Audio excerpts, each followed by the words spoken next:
Jimmy Kimmel, a fixture of American late night for over 2 decades, suddenly silenced. On the 17th of September, ABC, owned by Disney, pulled Jimmy Kimmel live indefinitely.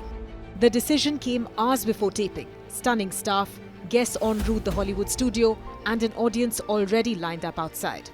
The trigger was a Monday night monologue where Kimmel mocked President Trump's reaction to the assassination of conservative activist Charlie Kirk and suggested the accused killer was linked to the president's MAGA gang.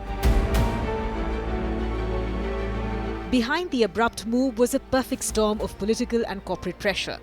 Brendan Carr, the Trump-appointed FCC chairman, had gone public, warning Disney that Kimmel's remarks could carry serious consequences. His message was blunt: we can do this the easy way or the hard way. At stake was broadcast licenses and mergers worth billions of dollars. Very concerted effort to try to lie to the American people about the nature, as you indicate, of one of the most significant, newsworthy public interest acts that we've seen in a long time. And what appears to be an action by Jimmy Kimmel to play into that narrative that this was somehow a MAGA or Republican motivated person. If that's what happened here with his conduct, that is really, really sick. Nexstar Media Group, America's largest station owner, awaiting FCC approval for a $6.2 billion merger with Tegna, swiftly pulled the plug on airing Kimmel, calling his remarks offensive and insensitive.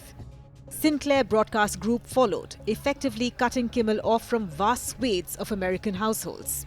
For Disney executives Bob Iger and Dana Walden, facing threats, boycott calls, and nervous advertisers, the calculus was clear: preempt the show.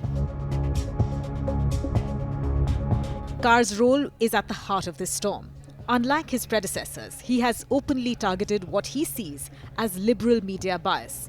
He told CNBC that Kimmel had misled the American public about Kirk's killing and declared we are not done yet with reshaping the media ecosystem. Carr's words carried weight, not at least because Nexstar's pending merger sat on his desk. Critics say this was regulatory bullying, leveraging government power to silence speech. Democrats in Congress demanded Carr's resignation, accusing him of corrupt abuse of power. Former President Barack Obama went further, warning that the Trump administration had taken cancel culture to a new and dangerous level, threatening regulatory action against media it disliked. Donald Trump, returning from a state visit to the United Kingdom, gloated. Calling Kimmel untalented with bad ratings, he congratulated ABC for finally doing what had to be done. He urged NBC to axe Jimmy Fallon and Seth Meyers next. On Truth Social, he said Kimmel had zero talent. Their ratings are horrible. Do it, NBC. Trump even floated stripping broadcasters of their licenses despite the FCC's own website clarifying it does not license entire networks. For Trump, Kimmel's suspension was not censorship, but proof that consequences had caught up with a critic he had long despised. Who would you like to see replace Kimmel on late night? Well, a lot of people, anybody could replace him. The guy had no talent. Kimmel he was fired, he had no talent. He's a whack job, but he had no talent. And more importantly than talent, he had no, because a lot of people have no talent, they get ratings. But he had no ratings. His ratings were worse than Colbert, I think.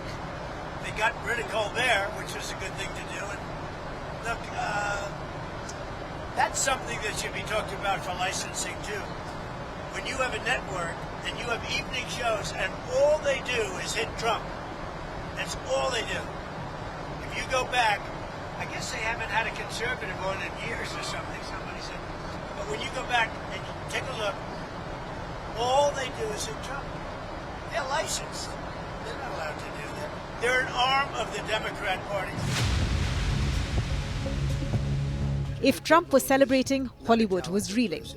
Kimmel's colleagues, Fallon, Myers, Colbert, and Jon Stewart, turned their shows into defenses of free expression. Fallon called Kimmel a decent, funny, loving guy.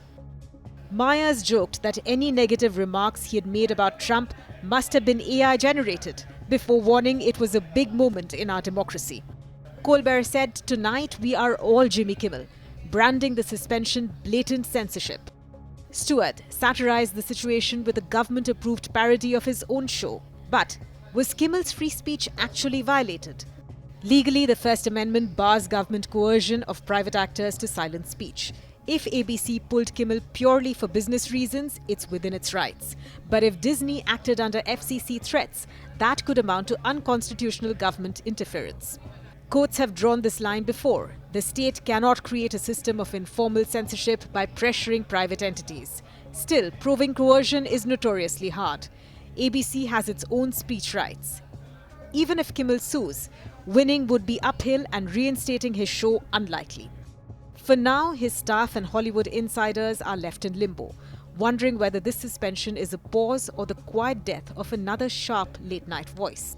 Mr. President, are you going to ask Brendan Carr to weigh in on other late-night hosts that you have said should be off the air? Late-night host is on network television. There is a licensing. I'll give you an example. I read someplace that the networks were 97% against me. I got 97% negative, and yet I won easily. I won all 7 swing states, popular, but won everything. And if they're 97% against, they give me only bad publicity or press. I mean, they're getting a license. I would think maybe their license should be taken away. It will be up to Brendan Carr.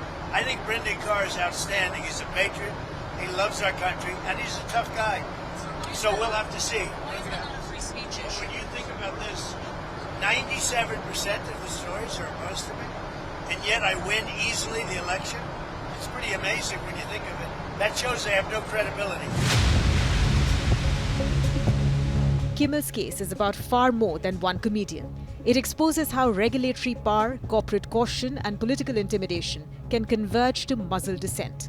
Colbert was axed earlier this year. Now Kimmel is preempted indefinitely. Critics call it authoritarian creep, a government outsourcing censorship to corporations. Supporters say it's accountability for irresponsible speech.